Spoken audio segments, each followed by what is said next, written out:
একটু আগেই অনির্বাণদা চমৎকারভাবে বলছিলেন যে দেশের খোঁজ কত রকম হতে পারে, কি হতে পারে। আমারও একই মত। আসলে দেশ শব্দটাই তো নানার্থ হতে পারে। দেশ শব্দ, দেশপ্রেম, আমরা প্রত্যেকেই বোধহয় একটা ভৌম দেশে বাস করি, কিন্তু মনে মনে একটা দেশ লালন করি, একটা দেশ গড়ে তুলি। কোথাও হয়তো আমাদের এই দুজনের বা আমার সঙ্গে অন্যের দেশের অক্ষাংশ দ্রাঘিমাংশের যোগ থাকে, আবার কোথাও সে দেশ খুব ব্যক্তিগতও হয়। যখন দেশ কথার অর্থ হয়ে যায় স্পেস, যখন দেশকে আমরা স্পেস অর্থে ব্যবহার করি, এরকম নানা রকম অর্থ বহন করে দেশ, দেশপ্রেম ইত্যাদি। কিন্তু আমার সহকর্মী, বলা যেতে পারে সহব্রতী বন্ধু যারা, তারা যে এই দেশটা নিয়ে বিশেষ ভেবেছেন, তার কারণ এতক্ষণে আমাদের কাছে স্পষ্ট হয়েছে অনেকটাই। যে ভাবনাটাকে বড্ড বেশি একান্তবাদী একটা ধারণা হিসেবে প্রতিষ্ঠা করার চেষ্টা করা হচ্ছে নানাভাবে, নানা রকম পলিটিক্যাল ডিসকোর্সে। এই একান্তবাদী হয়ে উঠবার একটা প্রতিষেধ করে তোলা আমাদের মধ্যে, চেতনার মধ্যে কোথাও প্রয়োজন। এইরকমই ছোট ছোট স্পেসে আমরা যদি ভাবতে থাকি, এক একজন লেখক বা শিল্পী ব্যক্তিত্বকে সামনে রেখেই হয়তো আমাদের এই অন্বেষণটা এখানে হচ্ছে। তাদের দেশ ভাবনা নিশ্চয়ই স্বতন্ত্র হবে, কিন্তু সেই স্বতন্ত্র দেশ ভাবনাটা তারা কিভাবে ভেবেছেন, তাদের সেই ভাবনাটাকে নজর করাটা হচ্ছে খানিকটা আমাদের কাজ, যারা আমরা বিশেষ বিশেষ ব্যক্তিত্ব সম্পর্কে এখানে বলবার জন্য এসেছি। প্রত্যেকের চেয়ে এই দেশ খোঁজার তালিকা স্বতন্ত্র, এটা আলাদা করে ব্যাখ্যা করে বলবার খুব প্রয়োজন আছে বলে মনে হয় না। আপনারা একটু আগেই অনির্বাণদার তোলা যে প্রশ্ন, সেই প্রশ্নের সূত্রে ভাবছিলেন যে কিভাবে আমরা এই সংকীর্ণতাটাকে উঠে একটা আরো বড় কোনো একটা আইডিয়ার কাছাকাছি পৌঁছতে পারি কিনা, যাতে কিনা কোনো একটা সংকীর্ণ ক্ষোভবন্দি চেহারা থেকে বেরোতে পারি। এইটা শুনতে শুনতে আমার মনে হচ্ছিল এবার অনন্তমূর্তির কথা। এবার অনন্তমূর্তি ওই বাবরি মসজিদের হামলার পর একটা কথা বলেছিলেন, যেটা শঙ্খ ঘোষের লেখায় আছে, যে প্রত্যেকের এখন গোড়া পড়া উচিত। এই যে গোড়া, একটা উত্তরণ তার মধ্যে হয়েছিল। রবীন্দ্রনাথ দেখিয়েছিলেন যে এই উত্তরণটা হওয়া সম্ভব, কিন্তু কিভাবে এই উত্তরণ হবে, এই যে একটা খুব জটিল প্রশ্ন, যে প্রশ্নের উত্তরে আমাদের প্রায় মুখ থাকতে হয়। সেইখানে আমি কোনো কংক্রিট উত্তর দিতে পারবো তা নয়, কিন্তু আমার মনে হয় যে এই যে ছোট ছোট নানা রকম ক্ষেত্র, আলোচনার পরিসর, এই আলোচনার পরিসর থেকে আরেকটু বৃহত্তর পরিসর, ছোট ছোট কর্মসূচি, এই দিয়ে একটা সিস্টেমকে বলতে ফেলা যাবে তা হয়তো নয়, কিন্তু খানিকটা অন্তত, কিছুটা অন্তত করা যায়। আরেকটা ভয়েস আছে, অন্যরকম কিছু ভাবনা চিন্তা আছে, সেইটা হয়তো মানুষজন জানতে পারেন। রবীন্দ্রনাথ তার মতো করে প্রায় একাই এরকম ভেবেছিলেন। তিনি লিখেছিলেন গোড়া, এবং দেখিয়েছিলেন এই উত্তরণটা কিরকম হয়, কিভাবে হয়, কতটা হতে পারে। আমরা ঘরে বাইরের কথা জানি। ঘরে বাইরেতে নিখিলেশ এইটাই বলবার চেষ্টা করেছেন নানাভাবে। এগুলো বাংলার ছাত্রছাত্রীদের কাছে কিছু অজানা নয় যদিও, যে দেশটা আসলে কোনো মূর্তি কল্পনার মধ্যে নেই, দেশটা মানচিত্রও নয়, দেশটা হচ্ছে দেশের মানুষ। সেই মানুষকে নিবিড়ভাবে জানার মধ্যেই আছে প্রকৃতপক্ষে দেশাত্মবোধ। এবং আবার যদি আমি অন্য কোনো লেখকের কথা ধরি, আমি রবীন্দ্রনাথের কথাই নয় আরেকটু বলি, তারপর আমি সমরেশের প্রসঙ্গে তো আসবই। রবীন্দ্রনাথের ক্ষেত্রে যদি আমরা দেখি, রবীন্দ্রনাথকে কখনো আমি বলবো না যে তার চিন্তা ভাবনা কোনো সংকীর্ণ ক্ষোভে বন্দী ছিল, কিন্তু চিন্তা ভাবনার মধ্যে একটা বদল তার ক্ষেত্রেও ঘটেছে এসেছে। যেমন ধরা যাক 19 শতকের শেষ 5টা বছর এবং 20 শতকের প্রায় প্রথম 5টা বছর বলা যেতে পারে, এই যে সময়টা, যেটাকে এডওয়ার্ড টমসন বলেছিলেন যে টোটাল এক্লিপস, কারণ তিনি সেই সময় পুরোপুরি প্রাচীন ভারতবর্ষে ভর দিয়ে আছেন। প্রাচীন ভারতবর্ষে ভর দিয়ে থাকা কথাটা সত্য, কিন্তু টোটাল এক্লিপস এটা হয়তো বলা সমীচীন নয়। কিন্তু সেই পর্বটাকে তো এড়িয়ে বা পেরিয়ে রবীন্দ্রনাথ এসেছিলেন গোড়ার পর্বে, এবং গোড়ার উত্তরণ যেমন একটা ফিকটিসাস ক্যারেক্টারের উত্তরণ, কিন্তু বাস্তবে রবীন্দ্রনাথের ক্ষেত্রেও তো এই উত্তরণটা ঘটেছিল। এবং এরকম অনেক উত্তরণ তো সম্ভব, আমরা তো জানি না যে কার মধ্যে কোন উত্তরণের সম্ভাবনা নিহিত আছে, কেননা মানুষের ভিতরে কি রয়েছে সেই সম্ভাবনার যে খোঁজ, সেই খোঁজটা আমাদের সবসময় করা হয় না। আমি কালকুট প্রসঙ্গে সে কথায় খানিকটা আসবো পরে। আমরা বুঝবার চেষ্টা করছিলাম যে এক একজন লেখকের এরকম ভাবেই এক এক রকমের তালিকা থাকে দেশকে জানার, দেশের মানুষকে জানার।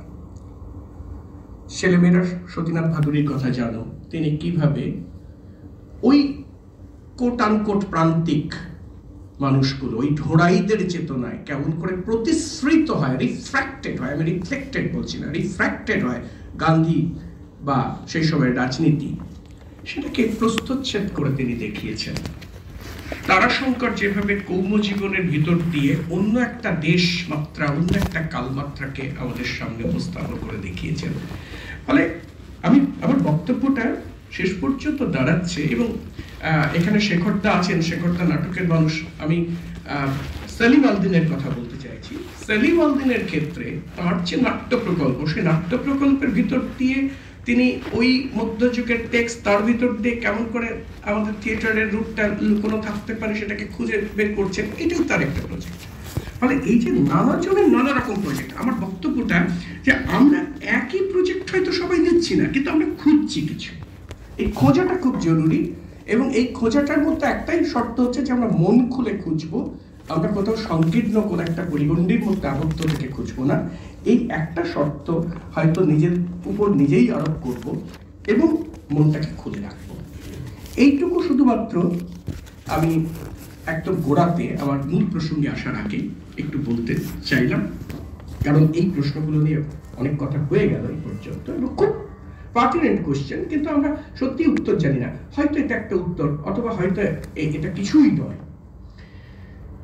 এখন আমরা যখন কোনো সাহিত্যিকের দেশ ভাবনার কথা ভাবি, তখন তো তার টেক্সটগুলোকে অনুসরণ করতে হয়। সাধারণত আমরা কন্টেন্টকে অনুসরণ করি। আমি এখানে আরো একটা কথা বলবো, কন্টেন্টের পাশাপাশি ফর্মকেও কিন্তু খেয়াল করা দরকার। এইটা আমরা সচরাচর করি না।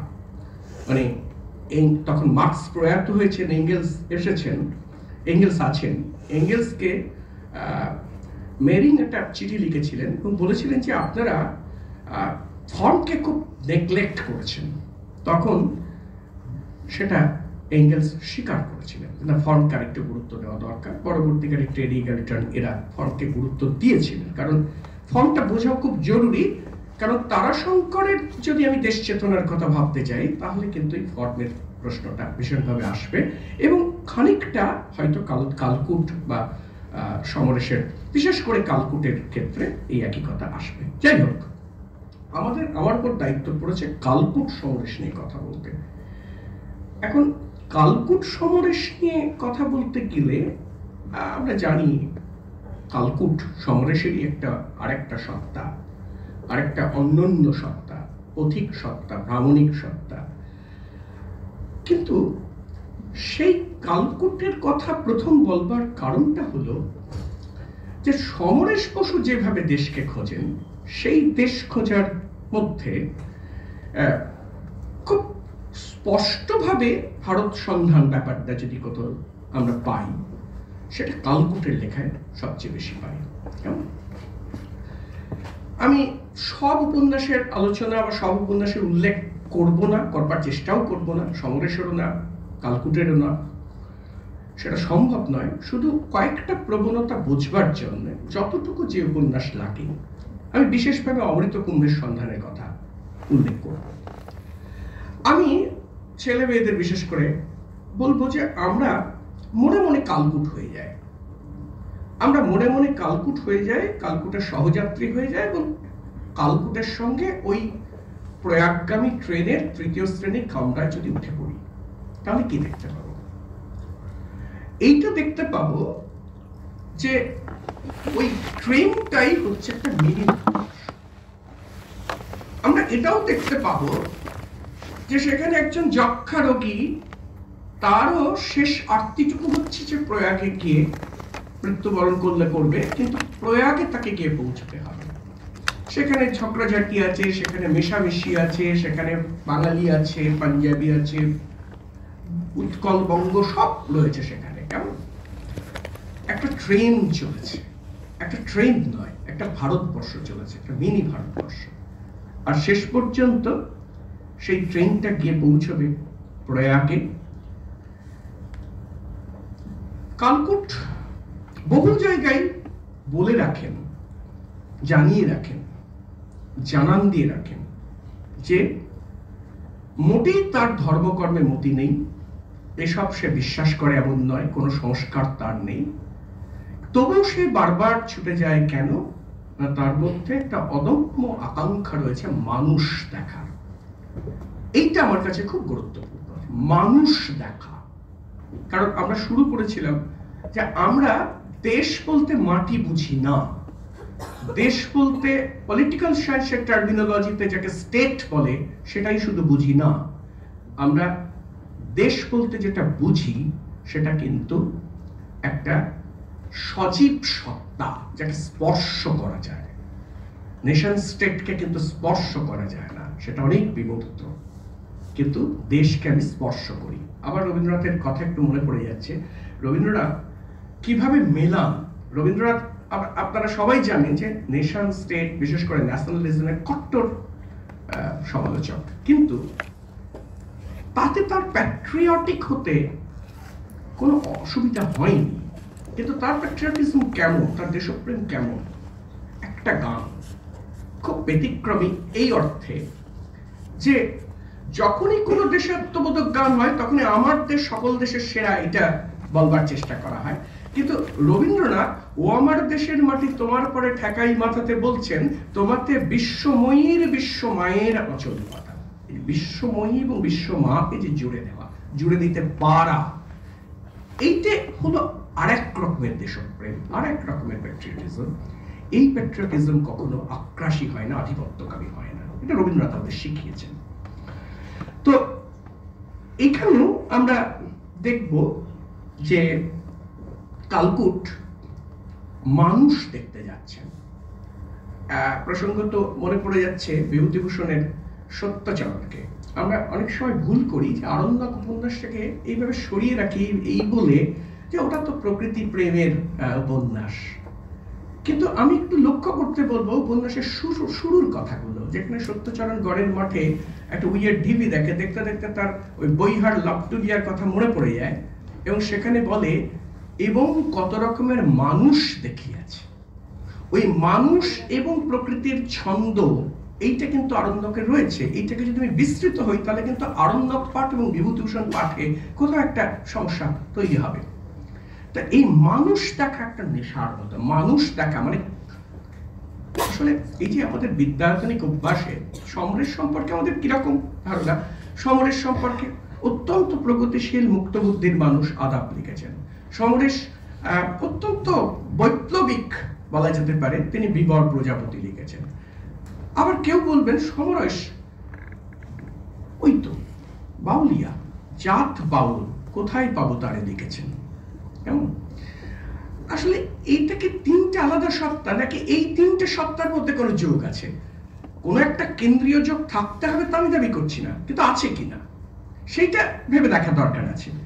কিন্তু একটা জায়গায় মেলে হয়তো, সেটা হচ্ছে মানুষের মেলা, বিচিত্র মানুষ, সেই মানুষকে সমষ্টিগতভাবে দেখা, গোষ্ঠীগতভাবে দেখা, আলাদা করে দেখা, আবার হরাইজন্টালি দেখা, অনেক অনেক মানুষকে দেখা, ভার্টিক্যালি দেখা, প্রস্থচ্ছেদ করে তার মনের ভিতর আরেকটা মানুষকে খেয়াল করা, এইটা সমরেশ করতেন। তো সমরেশ চলেছেন সেরকম প্রয়াগে, এবং সেখানে তিনি বলছেন যে ভারতের বিচিত্র আশ্রিতে নিজের মুখটি ভালো করে দেখা যাচাই করব বলেই এসেছি। সে মুখ আমার মন, আমার ধর্ম, আমার অন্য ধর্ম নেই। ভারতের বিচিত্র আশ্রিতে, ভারতবর্ষ একটা বিচিত্র, ওই যে নানা ভাষা নানা মত সবকিছু মিলে আছে, ওই বৈচিত্র্যের উপর কিন্তু কালকুটের সবসময় গুরুত্ব। সেই বিচিত্র আশ্রিতে নিজের মুখটি ভালো করে যাচাই করব বলে এসেছি। এবং তিনি যখন সেই মেলায় জনস্রোত চলেছে তখন বলেছেন যে পথের দুধারে চলেছে পাঞ্জাব, সিন্ধু, বোম্বাই, গুজরাট, দ্রাবিড়, উৎকল, বঙ্গ, মানে একেবারে যেন আমাদের জাতীয় সঙ্গীতের কলিটাই চলে আসছে। মানে এইভাবে উনি মানুষ দেখতে যান। এইটা পথ একটা খুব বড় মোটিভ, পথ সম্বল করেছেন। তিনি বলছেন যে লোটা কম্বল নিয়ে বেরিয়ে যাওয়ার মতন আমি যাই তা নয়, আমার সংসার বৈরাগ্য হয়েছে তাও নয়, কিন্তু মানুষ দেখার তার একটা অদম্য উৎসাহ। শুধু যে কোট আনকোট ওই মানুষগুলো যারা মেলায় যায়, আচ্ছা মেলায় যায় তার প্রতি এত টান কেন? হয়তো তথাকথিত মানে আমাদের মতন শ্রেণীর মানুষজন বলবে যে এই মানুষগুলো তো কুসংস্কারগ্রস্ত মানুষ। কালকুট তার উত্তরে বলবেন, যদি কুসংস্কারের টানই হয় তাহলে এই যে এত মানুষ যাচ্ছে, কেন যাচ্ছে সেটাকে বোঝার চেষ্টা করতে আমি চাই, সেটাকে আমি বুঝতে চাই। ওই যেটা গণচৈতন্যটাকে বুঝতে চাই। আমার মনে হয় ওই যে আটকে যাওয়ার কথা হচ্ছিল না, যে আমরা আটকে যাচ্ছি কোথাও, আজকাল আমরা পৌঁছতে পারছি না আমাদের কথাগুলো নিয়ে। আমার মনে হয় এটা একটা বড় কারণ। আমরা কোথাও একটা এরকম ঘেরাটক দিয়ে ফেলছি অজান্তেই, যে ওই ধর্ম টর্ম ওইসব নিয়ে আমার কাছে এসো না, ওসবগুলো আমরা পুরাণ টুরান এসব নিয়ে মাথা ঘামাবো না। আমি বলি যে আমরা আরো বেশি করে ঘামাবো, এটা আমার বক্তব্য। কেন না, যদি আমরা না ঠিকঠাক করে বোঝবার চেষ্টা করি তাহলে অন্যেরা এই সুযোগে প্রোপাগান্ডা তৈরি করতে পারে। সুতরাং গণচৈতন্যকে আমাকে বুঝতে হবে, তাকে দাক্ষিণ্য করলাম কেন তুমি এরকম ভাবো, এই ভাবনাটা ঠিক না, এরকম নয়, তাকে বোঝবার চেষ্টা করতে হবে। এইভাবে যদি বোঝবার চেষ্টা করি আমার মনে হয় সেটা অনেক পরিষ্কার হবে। কারণ আমি বলছি, কারণ কালকুট এই পুরাণটাকেও তো নতুন করে দেখবেন সাম্যতে বা পৃথায় বা প্রাচীনতসে। তো এই জায়গাগুলোর জন্যই হচ্ছে যে তিনি চলেছেন, তার অন্য কোনো এজেন্ডাকেও বেঁধে দেননি, তিনি মানুষ দেখতে চলেছেন। লীলা রায় তাকে একবার প্রশ্ন করেছিলেন শান্তিনিকেতনে যে তুমি লেখো কেন? সমরেশ বলেছিলেন জানবার জন্য। কি জানার জন্য? লীলা রায় পাল্টা প্রশ্ন করেছিলেন। সমরেশ বলেছিলেন নিজেকে জানার, মানুষকে জানার জন্য। তখন লীলা রায় বলেছিলেন কেন শুধু মানুষকে জানার জন্য, নিজেকে জানার জন্য নয় কি? অর্থাৎ মানুষকে জানাটা সঙ্গে সঙ্গে যে নিজেকেও জানাটা হয়ে যায়, এই ব্যাপারটা সেই সময় সমরেশকে খুব ভাবিয়েছিল। এবং পরবর্তীকালে আমার মনে হয় পরে যদি কেউ কাজ করেন এগুলো নিয়ে, অর্থাৎ সমরেশের সাহিত্য তত্ত্ব, সমরেশ যে কিভাবে ভাবেন, নিজের মুখোমুখি দাঁড়ানো, আয়নার মুখোমুখি দাঁড়ানো, আরশির মুখোমুখি দাঁড়ানো, এই যে বারবার এই ইমেজটা ফিরে ফিরে আসে, এইগুলোতে আমার মনে হয় যে একটা সাহিত্য তত্ত্বই বোধহয় আলাদা রকম সমরেশের কাছ থেকে আমরা পেয়ে যেতে পারি। তো যাই হোক, সেই সাহিত্য ভাবনাটাকে অনুসরণ করার একটা সূত্র হয়তো এই কথাগুলোর মধ্যে লুকিয়ে থাকতে পারে। তো এখানে একটা প্রসঙ্গ, আমি একটু আগেই কথা বলছিলাম আরণ্যকের সত্যচরণে, এখানটাতেও আছে যে একটা গান একটা মানুষ গাইছেন, বাউল গান, সহজ ভাবের গান। সেই সময় কালকুট তাকে রবীন্দ্রনাথের একটা গানের কলি শোনায়। কালকুটকে জিজ্ঞেস করে সেই মানুষটি, যার নাম হচ্ছে মা খেগো বলা, বলরাম, জিজ্ঞেস করে যে এই গানটা কোন বাউলের বাবু? কালকুট কৌতুক করে উত্তর দেয় রবি বাউলের।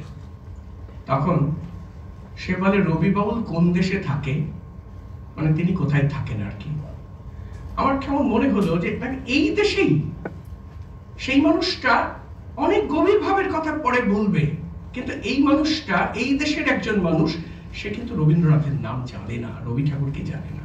ঠিক যেমন সত্যচরণ জিজ্ঞেস করেছিল কলকাতা শহরের নাম শুনেছ? ভানুমতি উত্তর দিয়েছিল কলকাতা শহর ভারী সাহার। তারপর তাকে বলেছিল যে ভারতবর্ষের নাম শুনেছিল?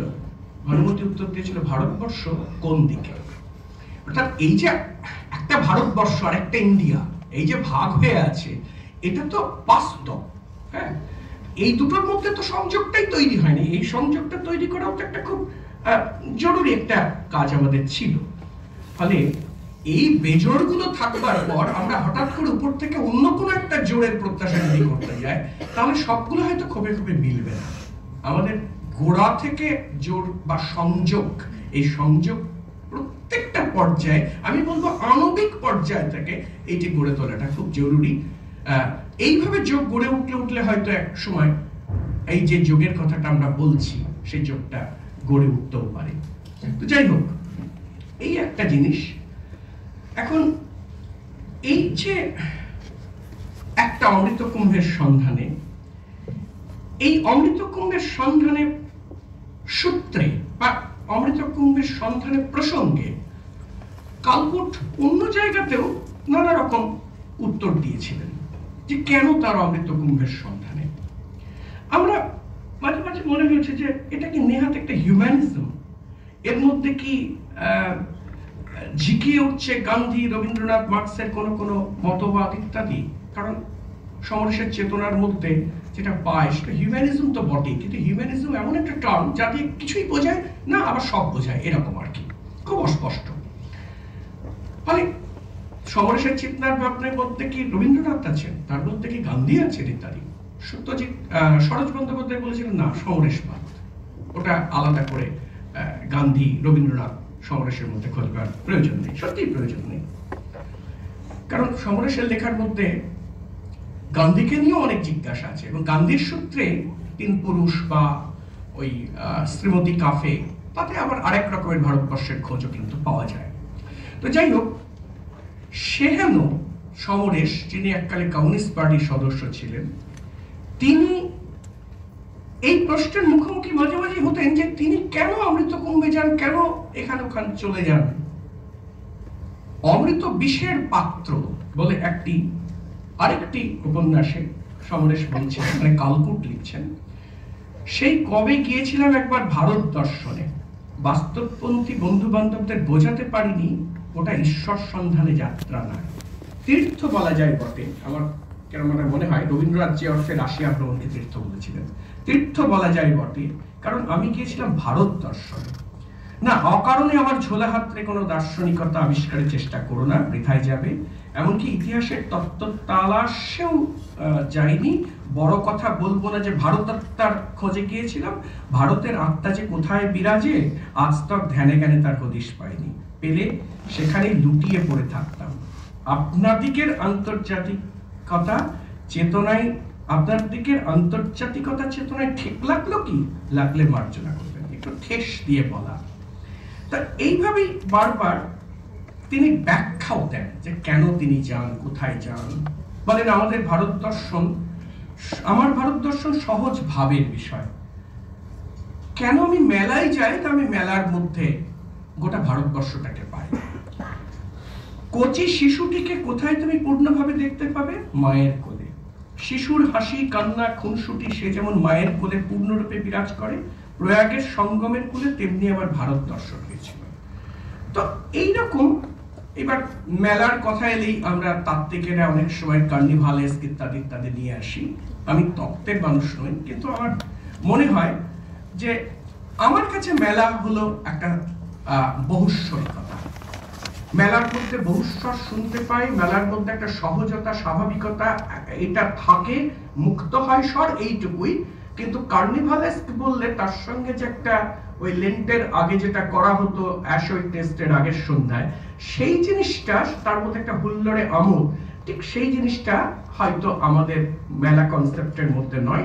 কেননা আমাদের এই উপন্যাসেরই একটি প্রৌঢ়া চরিত্র, সে বলে যে বাবা মানুষ মিলে মেলা, মানুষের মেলা, যখন ভাবি এই লক্ষ লক্ষ মানুষের মেলায় আমিও একজন, তখন সুখে আর আমি চোখের জল রাখতে পারি না। এই যে লক্ষ লক্ষ মানুষের মধ্যে আমিও একজন, এই ভাবাটাই আমাদেরকে কোথাও একটা সমুদ্রের ধারণায় পৌঁছে দেয়। মেলার গুরুত্বটা আমাদের এইখানে। আর এইটি বলছে কে? কোনো পণ্ডিত নয়, সো কল্ড একজন সাধারণ প্রৌঢ়া তীর্থযাত্রী। একে কি বলবো, লোকপ্রজ্ঞা। এই লোকপ্রজ্ঞা জিনিসটাকেও কিন্তু আমাদের সামনে আনা দরকার যদি আমরা এই দেশের সন্ধান, দেশের খোঁজ সত্যিই করতে চাই। কারণ এইখানে এলে আমরা বুঝতে পারবো যে আমাদের তথাকথিত শিক্ষিত মানুষের চিন্তা ভাবনার মধ্যে কত রকম পিছু টান আছে। তারা যেটা বলেন একদম ভিতর থেকে উপলব্ধি করে বলেন, সেই বলাটার মধ্যে অনেক সত্য লুকিয়ে থাকে, সহজ দর্শন লুকিয়ে থাকে।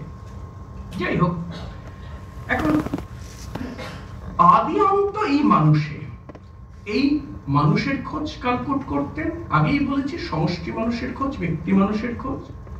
কেননা ওই যে পাঁচ বুদ্ধি বলে একটা লোক, কোয়াক ডাক্তার, যে মেয়ের নাম মুখে আনে না, মেয়ের সঙ্গে তার বিচ্ছেদ হয়েছে, অথচ সেই পাঁচ বুদ্ধি শেষ পরে যখন কালকুট চলে আসছেন তখন তাকে হাত ধরে বলে যদি মেয়েটির একটু সন্ধান পাও, তার নাম শিউলি, তাহলে একটু বলো। মানে এই যে চিত্তে অনেক বিপরীতের খেলা মানুষের মধ্যে থাকে। এইখানে মানব রতন, এইখানে মানুষ রহস্য, মানব রহস্য বলা যেতে পারে। আর সব মিলিয়ে এই মানুষ, এইটি হচ্ছে তার কাছে একটা অমৃত স্বরূপ। এই কথাটা আমার কাছে খুব গুরুত্বপূর্ণ। অমৃত কুম্ভের সন্ধানে পৌরাণিক অনুষঙ্গে অমৃত কিন্তু নয়, ওটি ছাড়াও আর একটা অর্থ আছে। সেটা কি? কালকুট যেখানে তার নিজের নামকরণের ব্যাখ্যা দিচ্ছেন সেই সব জায়গায় সেটার উল্লেখ আছে। কালকুট বলেন যে কালকুট নির্বাসিতের এই নামই ভালো, তীব্র বিষ আমি গরল, আমি হলাহল, আমার সবই বিষে ভরা, আমার সারা জীবন কেবল হা অমৃত করে ফেরা। আবার অন্য জায়গায় তিনি বলছেন এই নামটি কেন না, তাহলে প্রাণটি খুলে দেখাতে হয়, দেখলেই বোঝা যাবে বুক ভরে আছে গরলে, আপনাকে খুঁজে ফেরা আসলে তো হা অমৃত, হা অমৃত, বিষে অঙ্গে জর্জর, কোথা হা অমৃত, কালকুট ছাড়া আমার নাম আর কি হতে পারে। কিন্তু কোথায় সেই হা অমৃতে, অমৃতের সন্ধান? এই যে আমাদের এই যে বেঁচে থাকা, যে বেঁচে থাকার মধ্যে একটা গরল গ্রাস করে আছে, কেউ বলবেন আস্তিত্বিক চেতনা, কেউ বলবেন অ্যালিয়েনেশনের সমস্যা, সে আলোচনায় যাচ্ছি না। কিন্তু আমার এই যে কালকুট অস্তিত্ব, সেই অস্তিত্ব যে অমৃত পিয়াসী, অমৃতের খোঁজ করে, সে অমৃত কোথায়? তীব্র বিষের নিজের কি কোনো জ্বালাবোধ আছে? আমি কালকুট, হলাহল গভীর, আর কিছু না, তীর্থক্ষেত্রের ছড়া পাতার নিবিড় ছায় অমৃতের একটু বাতাস চলছে। অর্থাৎ শেষ পর্যন্ত এই যে মানুষের মেলা, তারই মধ্যে তিনি একটা কোথাও শুশ্রূষা পান, তিনি অমৃতের সন্ধান পান। ফলে পৌরাণিক অনুষঙ্গ ছাড়িয়ে অমৃত কিন্তু অন্য একটা ব্যঞ্জনা লাভ করে এখানে। তো এই তো একরকমের একটা খোঁজ, গোটা ভারতবর্ষকে মিনি ভারতবর্ষ হিসেবে পেলাম প্রয়াগের তীর্থক্ষেত্রে। কিন্তু আরো তো অন্য রকমের আমাদের দেশ চেনা হতে পারে। আমাদের দেশটা তো শুধু ভারতবর্ষ নয়। যখন গ্রামের একটা মানুষ বলে আমি উপদেশের মানুষ, আমি গঙ্গাপাড়ের মানুষ, এরকম যখন বলে, তখন তারাও তো একটা দেশ, এই আইডেন্টিটিটার কথাই প্রকাশ করতে চায়।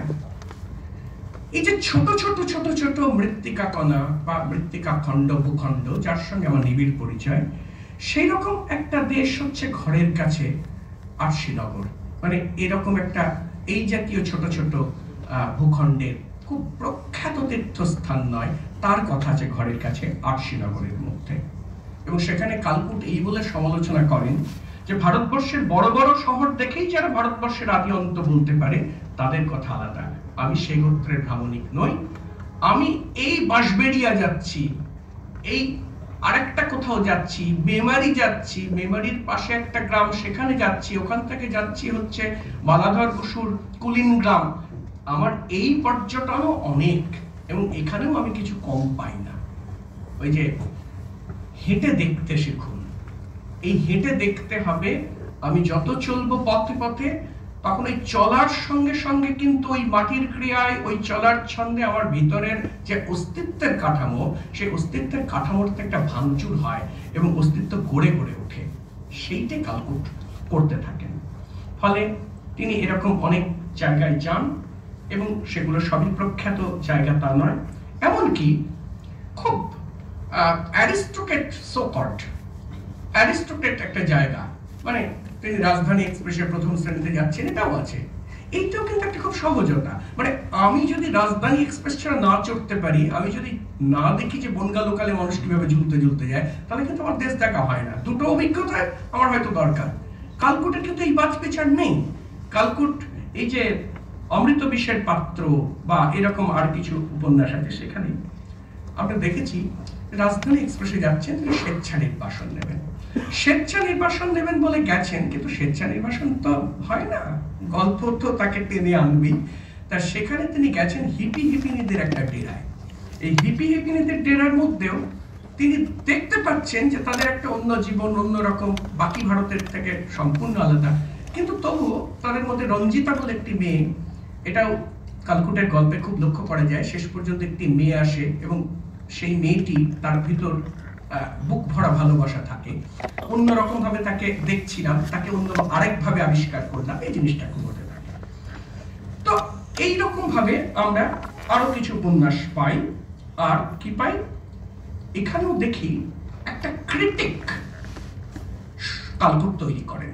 সেটা কিরকম, এই যে দিল্লি শহরটা তৈরি হয়েছে, এই যে নগর তিলোত্তমা হয়েছে, সারা দেশের তিল তিল সম্পদ এনে সাজিয়ে হয়েছে সে তিলোত্তমা। আরাবল্লীর পাহাড়ের পাদদেশ থেকে এসেছিল, মরুর দেশ, সেটাকে সবুজ ঘাসে গাছপালায় সাজিয়ে দেওয়া হয়েছে। আর একদিন ভারতের রাজধানী ছিল কলকাতা, সেটি এখন মরুভূমি সদৃশ হয়েছে। যাই হোক, আসলে উন্নয়ন, কোটান কোট, এই উন্নয়নের যে একটা ক্রিটিক, সেটা কোথাও বোধহয় এখানটাতে থেকে যায়। ঠিক একইভাবে আমার বিস্তারিত যাচ্ছি না, সময় অতটা হবে না। সেটা হচ্ছে যে আরেক রকমের সমালোচনা তিনি করেন, সেটা হচ্ছে প্রকৃতিকে উৎসাধন করে দেওয়া, এইটার সমালোচনা। তারপর আদিবাসী নিয়ে, আমাদের ভারতবর্ষ, এইটা তো সবার ভারতবর্ষ। বলছেন যে যে কথাটা বলতে বাধে তা হলো আদিবাসী। আদিবাসী বললেই কেমন যেন দূরে ঠেলে দেওয়া হয়, আজকের সমগ্র ভারতের সঙ্গে মেলানো যায় না। ভারতবাসী থেকে আলাদা করে রাখার মতো শোনায়। তাতে বিদেশি সরকারের কতখানি স্বার্থ ছিল জানি না। আজকের ভারতের কোনো স্বার্থ থাকতে পারে না, থাকা উচিত না। এই প্রসঙ্গে আমার মনে পড়ে যাচ্ছে, আমরা জানি যে মহাশ্বেতা দেবী আদিবাসী শব্দটাকে খুব পজিটিভ অর্থে নেবেন। তিনি বলবেন যে আদিবাসী এইটা ঐরাবতের মতো, মানে আদিবাসী একটা বিরাট ভূখণ্ড, যে ভূখণ্ডকে আমরা হারিয়ে ফেলেছি। আর সমরেশ বসুর চোখে বা কালকুটের চোখে এই আদিবাসী বললে আমরা আসলে দূরে ঠেলে দিই, একটা অপর বা আদরনেস তৈরি করি। তো এইখানটাতে এইটা বলতে গিয়ে আমার একটা মনে পড়ে যাচ্ছে, এটা 50s-এরই খুব সম্ভবত এই উপন্যাসটা। সেখানে আমার 57 সালে পার্লামেন্টে নেহেরুর একটা ভাষণ মনে পড়ে যাচ্ছে, যখন এই আদিবাসীদের প্রতি স্বাধীন ভারতবর্ষ কি দৃষ্টিভঙ্গি পোষণ করবে এই নিয়ে তর্ক হচ্ছিল। আমি উদ্ধৃতিটা এখন আর পড়ছি না, মূল বক্তব্যটাকে বলি, এটা আপনারা পেয়ে যাবেন ইন্ডিয়া আফটার ইন্ডিপেন্ডেন্স বইতে, বিভাসচন্দ্র, মৃদুলা মুখার্জি প্রমুখ, এদের যে ইন্ডিয়া আফটার ইন্ডিপেন্ডেন্স, সেখানে 57 সালে পার্লামেন্টারি ভাষণ হিসেবে এটা রয়েছে। সেখানে একদল মনে করছেন যে তাদের মূল স্রোতে ফিরিয়ে আনা দরকার, আরেক দল মনে করছেন তাদের দূরে সরিয়ে রাখা দরকার, কারণ তাদের স্বাতন্ত্র্য বজায় থাকতে হবে। দুপক্ষেরই যুক্তি আছে, কিন্তু এর মধ্যস্থতা কি করে করা যায়? নেহেরু বলছেন যে আমরা কি তাদের মূল স্রোতে ফিরিয়ে আনবো না? তৃতীয় প্রশ্ন, তাদেরকে কি আমরা মিউজিয়াম স্পেসিমেন হিসেবে রেখে দেবো চিরকাল? হ্যাঁ, এই যে একটা তর্ক হচ্ছিল সেদিন। তো সেই তর্কের হয়তো একটা ঘাত প্রতিঘাত জড়িয়ে থাকতে পারে এই উপন্যাসের থেকে, এবং মিটে নাই তৃষা উপন্যাসেও এরকম একটা ব্যাপার আছে, এবং সেখানে পার্টি থেকে তার দূরত্ব তৈরি হচ্ছে ক্রমাগত। তিনি বলছেন যে এই সেদিনও এদেশের মাটিতে হরিজন পিটিয়ে হত্যা করা হয়েছে। হরিজনকে যদি প্রলেতারিয়েত বলা যায়, তাহলে বিশ্বের শত কোটি প্রলেতারিয়েতের জন্য অনেক গণেশ, অনেক পাট্টি এসেছে। গণেশ মানে এখানে সরকার ধরে নাও, অনেক পাট্টি এসেছে, আসবে, কিন্তু কি প্রমাণিত হয়েছে আর হবে? অর্থাৎ প্রলেতারিয়েতদেরকে দুঃখটাও ঘুচেছে, কখনো ঘুচেছে, পার্টি এসেছে, মানে কোথাও একটা যেন একটু ক্লান্ত সুর, একটা হাল ছেড়ে দেওয়ার ব্যাপারটির মধ্যে দেখা যাচ্ছে। তো যাই হোক, এইগুলোর মধ্যে দিয়ে আমি যেটা বলতে চাইছি সেটা হচ্ছে যে কালকুটের এই যে ভারতবর্ষ খোঁজা, এই ভারতবর্ষ খোঁজাটা নিতান্ত রোমান্টিকতা নয়। উনি একটা জায়গায় গেছেন, ওরাওদের গ্রাম, খুব সাধারণ একটা গ্রাম। সেখানে তিনি দেখছেন ওরাও মহিলাদের, ওরাও পুরুষদের, তাদের খুব সুন্দর করে নিকোনো ঘর, দাওয়া ইত্যাদি লিখছেন। কেউ ভাবতে পারেন যে এর মধ্যে আবার একটা ভদ্রলোকী শ্রেণীর দৃষ্টিভঙ্গি আরোপিত হয়ে আছে, হতেও পারে তা, কিন্তু সেখানে তিনি দেখছেন যে সোনা খোঁচা মানুষ, মানে এটা মেদিনীপুরের দিকে, সোনা খোঁচা মানুষ, মানে নদীর বালিতে সোনা আছে, সেই সোনা খুঁচিয়ে খুঁচিয়ে বালি কয়েক সের তুলে নিয়ে গিয়ে তারা বিক্রি করে, তার থেকে সামান্য কিছু পায়। সোনা যারা ব্যবসা করে তারা অনেক ধনী, কিন্তু এরা শ্রমিক, মানে এদের দিকেও কিন্তু নজর আছে। অর্থাৎ কালকুটের নজর কিন্তু শুধু তীর্থে নয়, কালকুট যখন ভারতবর্ষের খোঁজ করেন তখন এই সোনা খোঁচা মানুষটাকেও খুঁজে আনেন। এইটা আমাদের বলবার বক্তব্য। এখন সময় খুব বেশি নেই, আমি আর একটা কথা শুধু আভাসে বলি, শাঁটে বলি, সেটা হচ্ছে যে শাম্ব বা পৌরাণিক যে সমস্ত বৃত্তান্ত, এই বৃত্তান্তগুলো, এইগুলোকে কি আমি ভারতান্বেষণ প্রকল্পের অন্তর্গত ধরব? আমার মতে ধরা উচিত। কেন ধরা উচিত?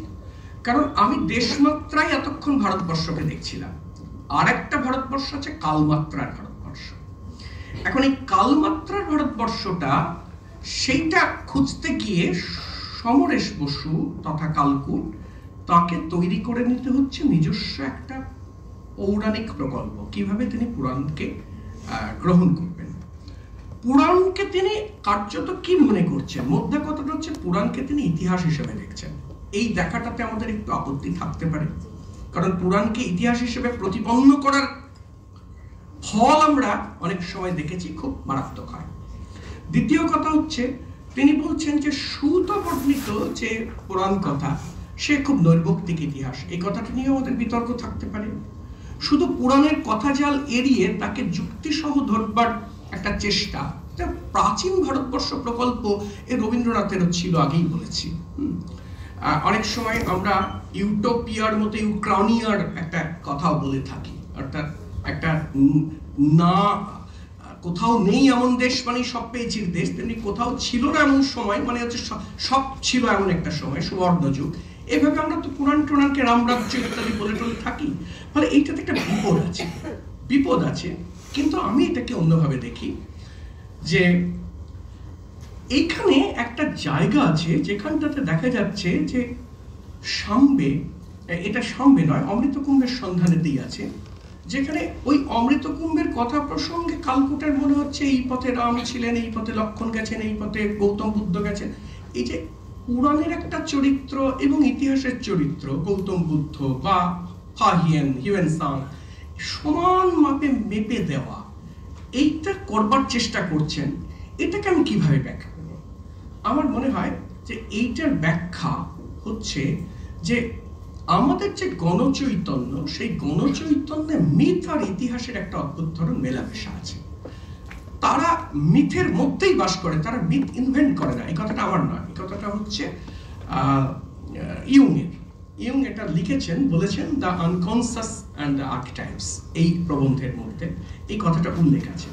ফলে গণচৈতন্যের বা কমন সাইকি, এইটাকে ধরবার জন্য হয়তো এখানটাতে আমাদের এই পৌরাণিক ভারতবর্ষের ভিতর দিয়ে ভারতবর্ষের অতীতকে দেখবার একটা চেষ্টা তিনি করেছেন। আর এই প্রতিধ্বনি মিলবে হাসুলিবাকের সুচাঁদের মধ্যে, কারণ সুচাঁদও বলে দেখলাম তো অনেক কিছু বাবা, আমরা রাম রাজা হলো তাই দেখলাম, আবার অমুক ওই হলো, ব্রিটিশ সরকার এলো তাও দেখলাম, ইতিহাস পুরাণ সব একাকার করে দেয়। আসলে এটা কোথাও মানে গণচৈতন্যের সঙ্গে হয়তো আমি এটাকে মেলাতে পারি, কিন্তু আলাদা করে এইটা নিয়ে ভারতবর্ষের খোঁজের যে বিপদ আছে সেই বিপদটাকে বোধহয় স্মরণ করে দেওয়া বা মেনে নেওয়া ভালো। তো যাই হোক, আমি আর এদিকটাতে কিছু বলছি না। সমরেশের কথা দু একটু বলি। কালকুটের কথা বলছিলাম, সময় প্রায় শেষ, তাই সমরেশের কথা খুব স্বল্প করে বলবো। সমরেশের সে মানুষ খোঁজা, ওই যে মরেছে ফর্সা প্যালগার কথা একটু আগে হচ্ছে, সেও তো একটা ভারতবর্ষের রিয়ালিটি। হয়তো কেউ বলবেন না এটা ভারতবর্ষের খোঁজ, কিন্তু ভারতবর্ষের একটা পোর্ট্রেট তো বটেই, মানে পোর্ট্রেয়াল তো বটেই। কিন্তু আমি বলি যে সমরেশের সঙ্গে কালকুটের কি একেবারে ঐকান্তিক কোনো বিরোধ আছে?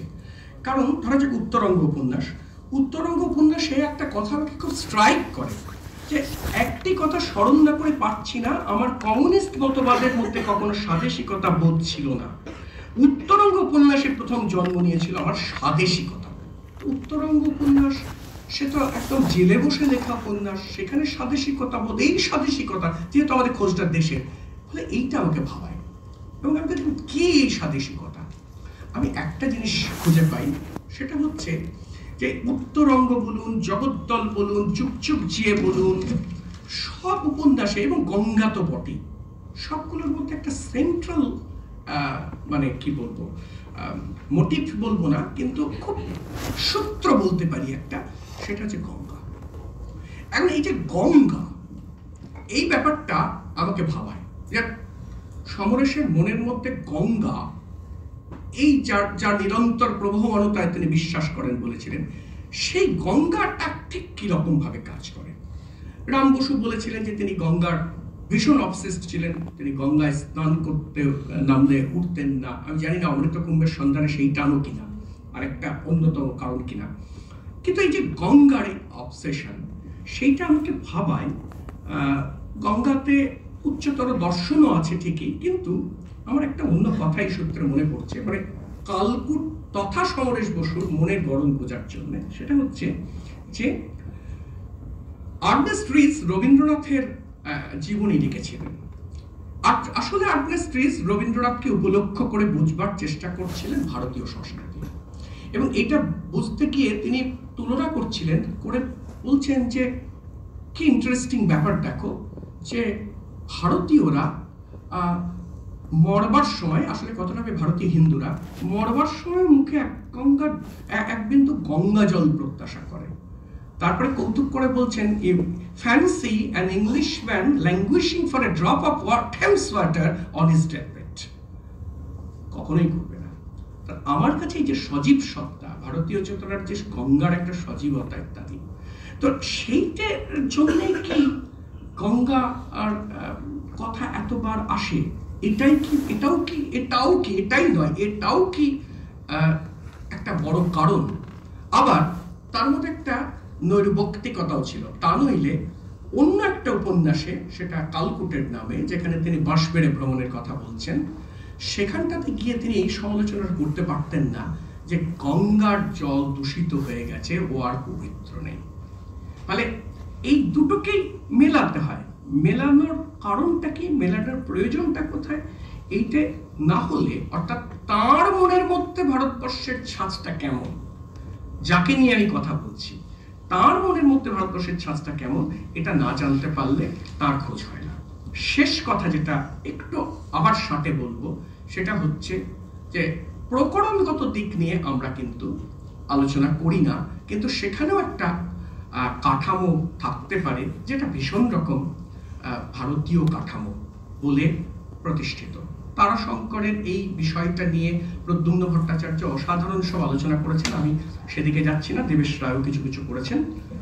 কিন্তু আমার এই প্রশ্নটা তোলবার কারণ হলো, সমরেশ বসু 1382 নিজেকে জানার জন্য বলে যে লেখাটা 1382 দেশ সাহিত্য সংখ্যা, সেখানে একটা খুব গুরুত্বপূর্ণ প্রশ্ন করেছিলেন। বলেছিলেন যে আমার মা যে ব্রত কথা বলতেন, আমার মা যে পাঠ করতেন, হ্যাঁ, সেইটি রয়ে গেছে আমার কানের মধ্যে।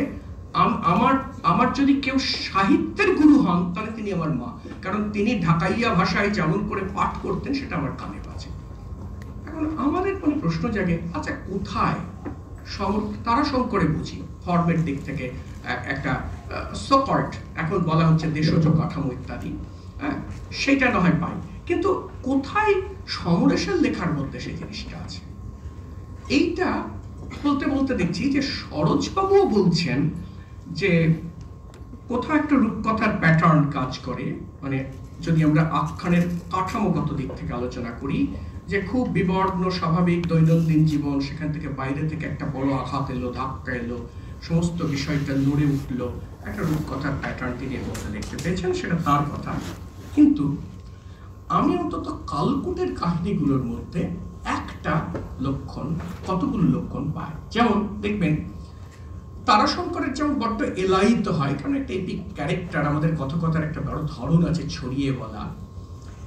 দেখবেন কালকুটের আখ্যানগুলোর শুরুটা এরকম এলায়িত, বিশেষ করে শাম্ব, পড়তে চাচ্ছি কৃষ্ণের ছেলে শাম্বের কথা, কিন্তু গোড়াতে এত এত কথা।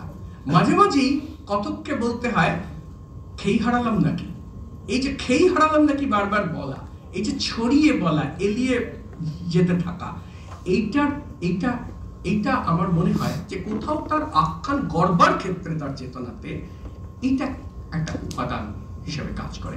কিংবা ঘরের কাছে আশিনগর উপন্যাসে তিনি বলছেন যে এই যে আমি যাত্রা শুরু করি, সবসময় কালকুট যখন যাত্রা শুরু করে তার আগে অনেকগুলো কথা তার যাত্রা নিয়ে বলা থাকে। তো যাত্রা তো একটা মূল বিষয়, যাত্রাটাই মূল বিষয়। তো সেখানে তিনি তার নাম দিয়েছেন স্থানবন্ধন, আবার সাম্যতে সেটার নাম দিয়েছেন পথ বন্ধন। এই পথ বন্ধন করছে কেমন যেন মনে হয় যে আসর বন্ধনার মতন একটা ব্যাপার, আমাদের যেটা দেশজ সাহিত্যের কাঠামোর মধ্যে আমরা পাইটাই। তো এইগুলো থেকে আমরা এইটুকু বলতে পারি যে তার চেতনার মধ্যে নিশ্চয়ই, তার সময়ে তো আর মঙ্গল কাব্যের কাঠামো এটা লেখা সম্ভব নয়, কিন্তু তার চেতনার খুব গভীরে এইভাবে ভারতীয়ত্ব বা ভারতীয় আখ্যানের কাঠামোর খোঁজও হয়তো প্রচ্ছন্ন ছিল, তারাশঙ্করের মতো অতটা স্পষ্ট বা সতীনাথের ঢোড়াইয়ের মতো অত স্পষ্ট না হলেও। কিন্তু শেষ পর্যন্ত যে জিনিসটা দাঁড়ায় সেইটা কি, সেইটার সঙ্গে, সেইটাই আমাদের উপসংহার, সেইটার সঙ্গে আমাদের আজকের এই দেশের খোঁজের একটা সংযোগ রয়েছে। আমি মনভাসীর টানে বলে তার একটি উপন্যাস থেকে খানিকটা অংশ পড়ছি। বলছেন, সেই 50-এর দশকের গোড়ায় জীবনের একটা পর্বে এসে দাঁড়িয়েছিলাম, তখন কৃষ্ণ অনুরাগীর বাগান থেকেও কাঁধে ঝুলি নিয়ে ভারতকে এক বাগানের নানা ফুলে ফলে দেখব বলে বেরিয়ে পড়েছিলাম। কৃষ্ণ অনুরাগীর বাগান বারবার সম্মতে বলে দিয়েছেন, ওটা প্রতীক অর্থে নাও। কৃষ্ণ অনুরাগীর মানে আমার ভ্রমণটাই অনুরাগের ভ্রমণ, আমি ধর্মের লোক নই, আমার ভ্রমণটাই অনুরাগের ভ্রমণ। তো তারপরে বলছেন, আমার কাছে এই কথাটা খুব গুরুত্বপূর্ণ, যে ভারতকে এক বাগানের নানা ফুলে ফলে দেখবো বলে বেরিয়ে পড়েছিলাম। যে এক বাগানের নানা ফুলে ফলে, বাগানটা এক, আমার দেশটা এক, কিন্তু ফুল ফলটা নানা, নানাত্ব। আবারও সেই বৈচিত্র্যের কথা আমরা এখন চেষ্টা করছি তো একটা একের পিণ্ডের মধ্যে সবকিছুকে ঢুকিয়ে দিতে, কিন্তু আমাদের চরিত্রটা হচ্ছে ভারতবর্ষ এইখানেই বাঁচবে যখন আমরা একটা সিম্ফনিক হতে পারবো, যখন আমাদের নানা স্বর থাকবে, স্বরের সঙ্গে স্বরের একটা সমন্বয় হবে, হয়তো ক্রিয়া প্রতিক্রিয়া হবে। কিন্তু সিম্ফনি যদি, হারমোনি যদি আমাকে করতে হয়, তাহলে এই বৈচিত্র্যটাকে আমাকে গুরুত্ব দিতেই হবে। ভারত উদ্ধারের সীমানায় দাঁড়িয়ে তখন একটা কথায় ধিক্কার আর আবেগে মনে হয়েছিল, ভারত না দেখেই উদ্ধার, তার মানে কি আমাকে দেখতে হবে ভারতবর্ষ, তবে তো আমি ভারতবর্ষের কথা বলতে পারবো। ওই যে হাঁটতে হেঁটে দেখতে শিখুন, কালকুট সেটাই করেছিলেন। দেখা যায় বা কেমন করে, এটা বুঝি সব নিয়ে থুয়েও তার একটা রূপ আছে, সেইখানে যেন সে নিজের অজান্তে আসল রূপ নিয়ে আপনার মতো করে আছে। আরেকটা জায়গাতে তিনি বলছেন পৃথিবীতে সব দেশের সব জাতির নিজেদের কতগুলো বৈশিষ্ট্য আছে, আন্তর্জাতিকতা সেখানেই মহিমময় যখন সকলের সব বৈশিষ্ট্যগুলো পরস্পরের যোগসূত্রে বিশাল ও বর্ণাঢ্য হয়ে ওঠে। আবারও কিন্তু দেখুন সেই বৈচিত্র্যের উপর গুরুত্ব কেমন। এবং শেষ পর্যন্ত বলছেন যখন খুঁজে ফিরি সেই মানুষ নিজেকে খুঁজবে, মানুষে মানুষে ভালোবাসাবাসি করবে, মানুষের মধ্যে সে সর্বমানবের অপরূপ রূপদর্শন হবে। এখন এই যে সর্বমানুষের রূপদর্শন হবে, এইটে বলতে গিয়ে কোথাও রবীন্দ্রনাথের মানুষের ধর্মের সঙ্গে একটা হয়তো তুলনা হয় না, কিন্তু একটু উঁকি মারে মনের মধ্যে। এই কথা চিরকাল ধরে বলতে হবে আমাদের।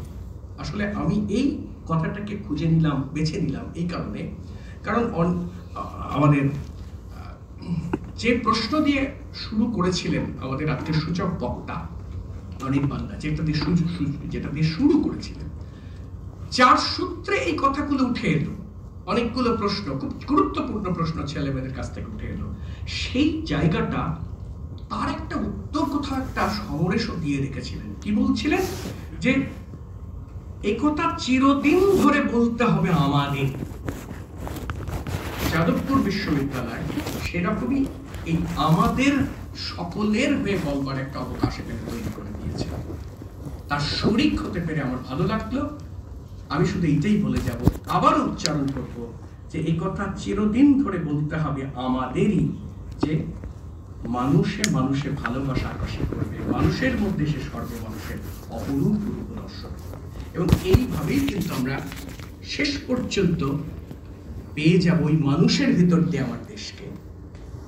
এটাই বোধহয় আমাদের একমাত্র প্রাপ্তি। সব